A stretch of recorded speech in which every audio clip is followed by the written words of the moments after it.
Guys, this is my over 2-year-old self-sustaining ecosystem, and I'm going to show you how it works and what trials I have to go through. So now we'll start at the bottom here. This is what we call the bottom of the terrarium, or the substrate layer, and the drainage layer here at the bottom. You can see some of my roots and stuff from my different plants in here have slowly worked their way down through there, which that's not ideal. Usually you would want to put a mesh layer between the substrate and the drainage layer, but this being my first ever terrarium, I did not do that.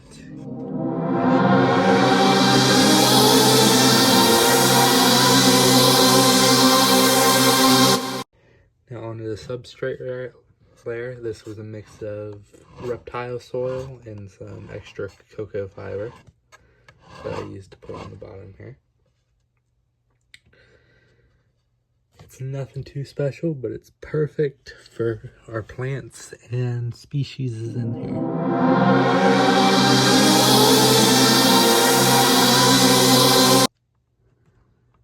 Now onto this layer. Now this is where all the fun stuff happens. As you can see, we have charcoal, we have rocks, and plants. If you pay attention, we have this really mossy rock here. I have no clue where any of that moss came from, but it's in there. And we also have a little tiny plant that sprouted. No clue what that is either, but it's also here. If you look closely, you might just see some little tiny dwarf isopods. They're our cleanup crew in this system, and they slowly clean up the terrarium and keep it nice and beautiful looking, and keep away all the mold and all the bad stuff.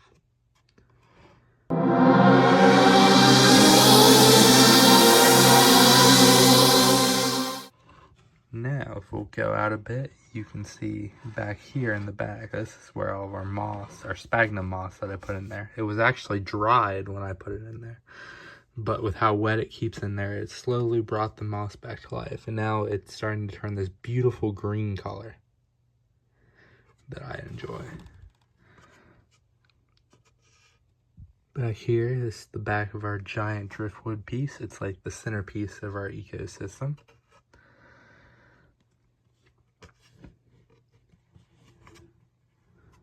And turn around, there's more moss. There's these two plants that I put in here. They were first here. Oh, and right there you can see one of our dwarf baby isopods.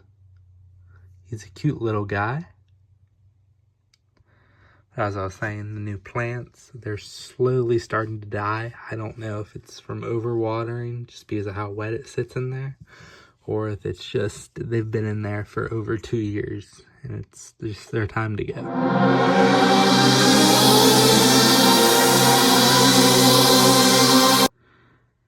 And now some of the trials and tribulations we've been through in here.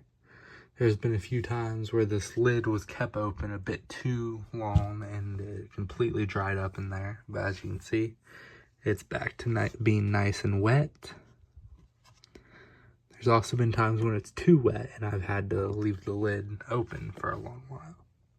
And that's also usually what led into it being dry in there.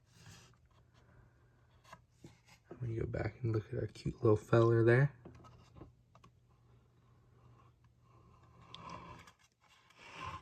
And that's just about it for my 2-year ecosystem vivarium. But of course, this wasn't my only project, and I'll give you guys a hint as to what my next video will be about.